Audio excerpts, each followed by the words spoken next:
Então, sabemos já, né, que os poetas eram servos das musas. Eles recebiam inspiração das musas para cantar sobre a origem do cosmos, do nascimento dos deuses e dos homens. As musas são a mesma coisa que o canto, a palavra. A palavra que faz, que dá o ser para as coisas, né? Que tira as coisas do esquecimento. As coisas nascem, tem o nascimento na terra, mas elas são através da palavra, que as torna presentes, que as desvela, que as tira do esquecimento. A palavra, então, ela é o ser, né? Ela é o ser, ela traz o ser e ela mesma é o ser. Porque só se é através da palavra, né? A palavra é o ser. E o guardião da palavra é o poeta. É o servo das musas, aquele que tem um dom que as musas deram. Outra pessoa na Grécia Antiga que tinha esse dom, não tinha o dom da palavra, não para guardar o ser, mas da palavra para manter a ordem, restaurar uma ordem, eram os reis. Os reis também aprendiam desde crianças a palavra, as fórmulas as fórmulas da justiça. Justiça, que para os gregos é a palavra dike, se assemelha à palavra dicere, latina, dizer. Uma palavra que vai restaurar a justiça. Os reis são aqueles que têm, eles são detentores de uma tradição daquelas palavras que restauram a justiça, restauram a ordem social. Quando há um litígio, quando há uma situação para ser resolvida entre os homens, alguém acusa uma pessoa acusa outra de ter pego dela ovos, né, que a galinha dela pôs. Digamos que uma pessoa vende uma galinha para outra, né? Um homem vende uma galinha para o outro homem. Quando o homem, o comprador, leva a galinha para casa, aquela galinha põe imediatamente, né, no mesmo dia, coloca alguns ovos. De alguma forma, o vendedor fica sabendo que aquela galinha pôs ovos e reclama aqueles ovos. Disse: não, eu te vendi as galinhas, não os ovos que estavam na galinha. Talvez os outros você possa ficar com eles, mas esses aí são meus, porque eles já estavam aí quando eu te vendi. E eu não te vendi os ovos, eu te vendi a galinha. Né? O vendedor pode querer os ovos e alegar isso. Ele vai procurar o rei. O rei vai decidir então quem deve ficar com os ovos.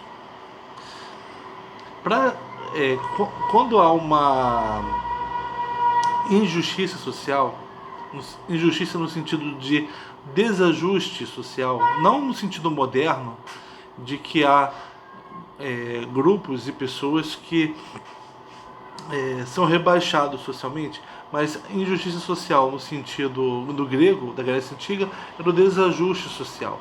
Havia um desentendimento entre as pessoas que era preocupante porque a ordem social era a ordem na qual o homem vivia e ela espelhava a ordem natural. se entendia que a ordem social, que o funcionamento comum, conjugado entre as pessoas, ajustado entre as pessoas, eles, é, eles ocorrer, deveria ocorrer essa ordem para que se mantivesse a ordem natural, que é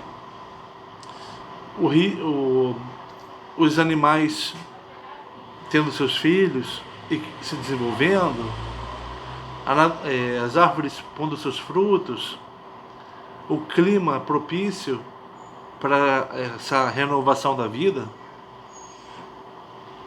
A ordem social era vista como interligada à ordem natural, era a forma como os homens viviam a natureza, e elas, por sua vez, eram expressão do cosmos, da ordem do cosmos,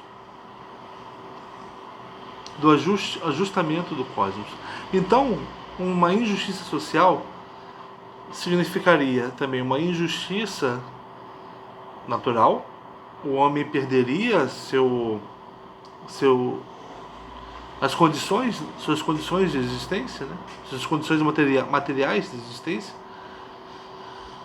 e o cosmos estaria desordenado.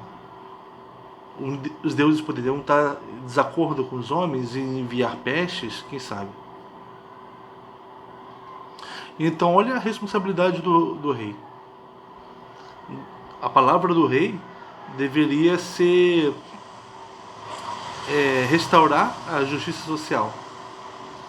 O rei deveria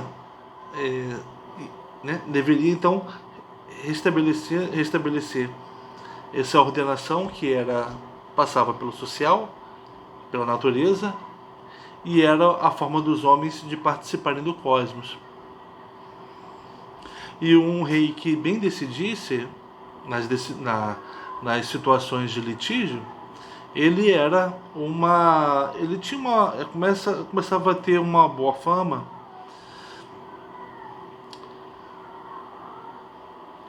Ele era visto como um rei que era persuasivo, além de ser um rei que resolvia os conflitos, era um rei persuasivo. A voz dele ela entrava suavemente nos ouvintes.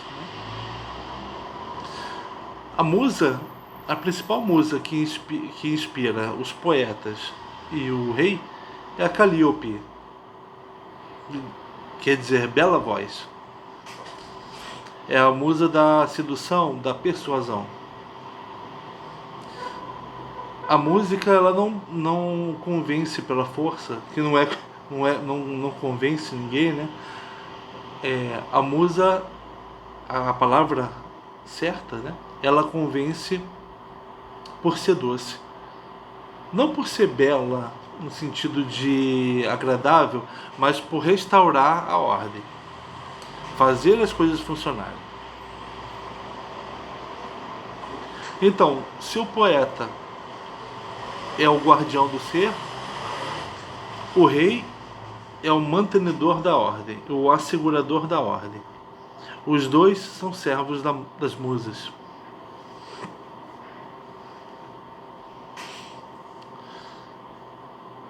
O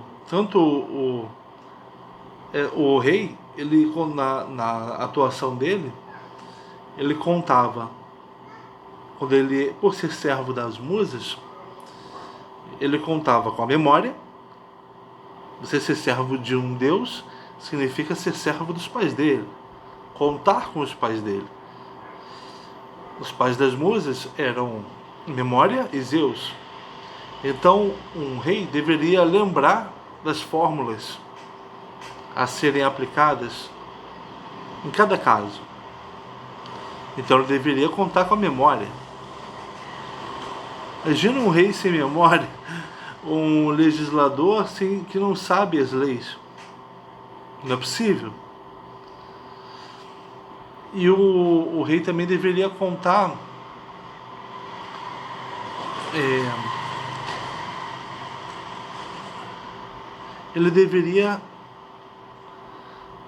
contar com Zeus.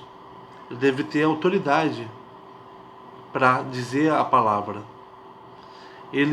O rei é a autoridade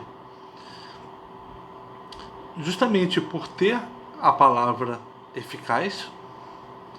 O rei é a autoridade justamente por ter a palavra eficaz.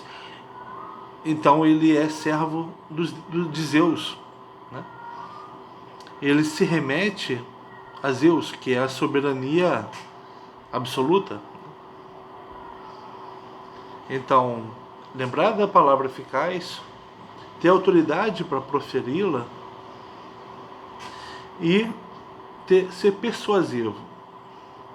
Isso é o dom direto das musas. Ser persuasivo. Falar alguma coisa que entre nos ouvidos. Seja uma voz que, aliás, cantar a música que os concidadãos já conheçam.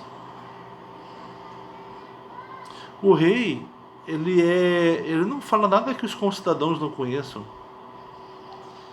O que ele fala, os seus concidadãos já conhecem, mas eles precisam ouvir.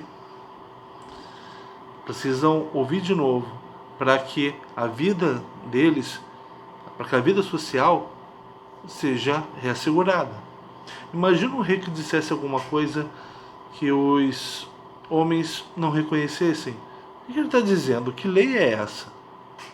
Que decisão estranha? As coisas não vão bem.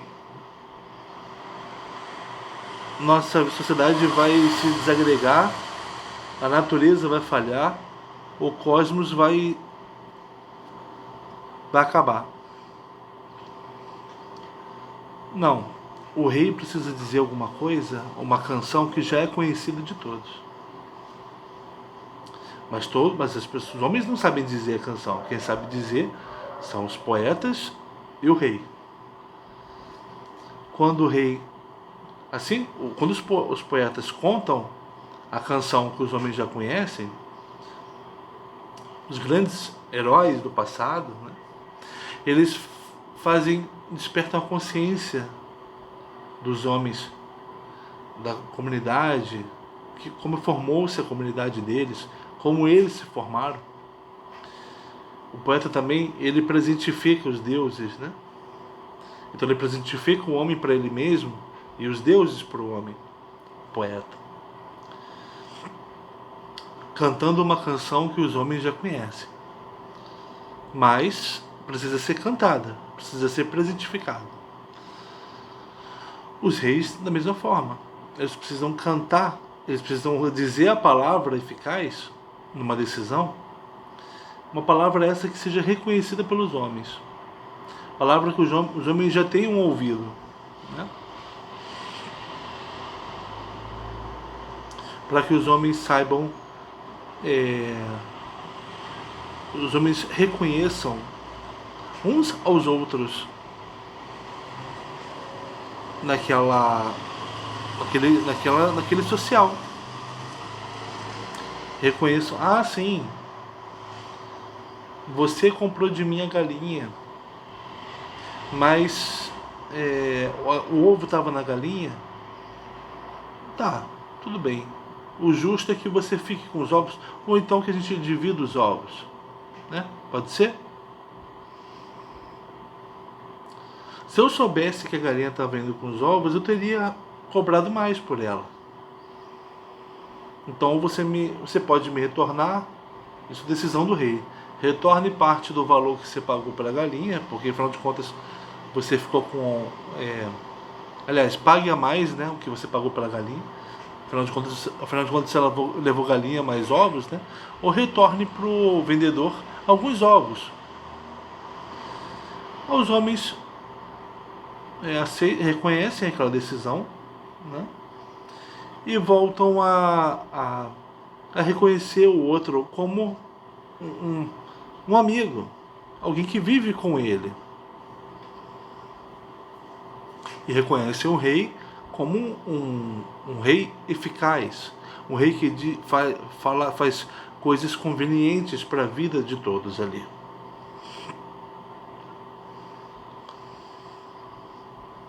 Então o rei, ele também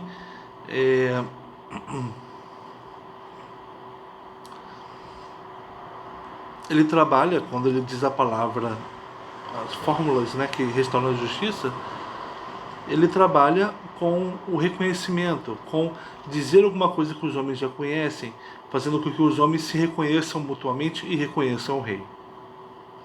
Aí as coisas ficam ajustadas.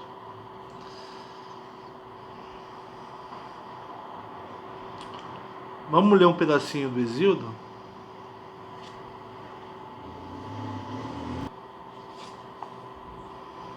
Aqui, ó.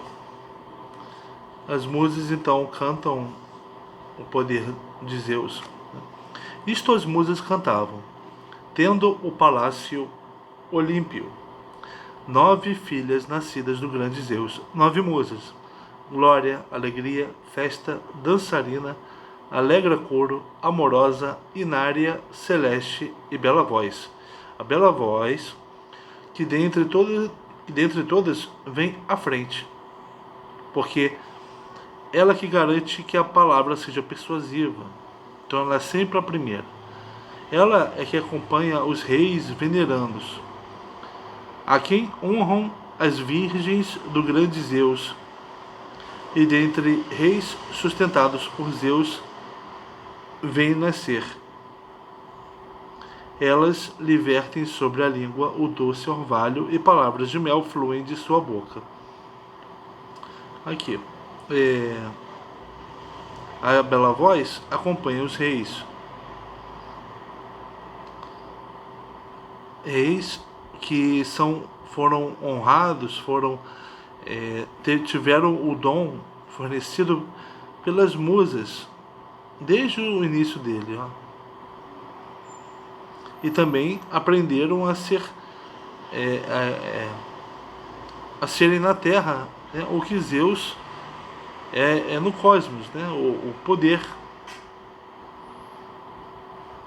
As musas lhe vertem sobre a língua o doce orvalho e palavras de mel fluem de sua boca. Elas garantem que eles tenham palavras doces, né?